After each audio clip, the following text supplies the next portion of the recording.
Voice of America Washington سے عالمی خبروں کے ساتھ میں ہوں عائشہ تنظیم۔ مشرقی یروشلم سے اغوا کیے گئے ایک فلسطینی نوجوان کی لاش دریافت ہونے کے بعد شہر میں پولیس اور فلسطینی نوجوانوں کے درمیان جھڑپیں ہوئی ہیں۔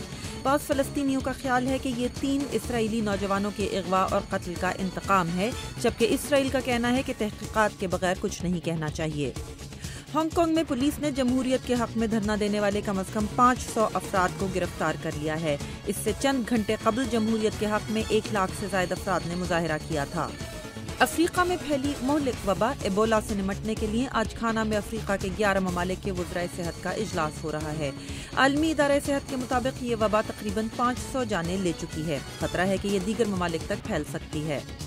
اور ناسا نے زمین پر کاربن ڈائی آکسائیڈ کی مقدار کو ماپنے کے لیے ایک نئی سیٹلائٹ ڈیلٹا 2 آج لانچ کر دی ہے۔ یہ تھیں عالمی خبریں وائس آف امریکہ واشنگٹن سے۔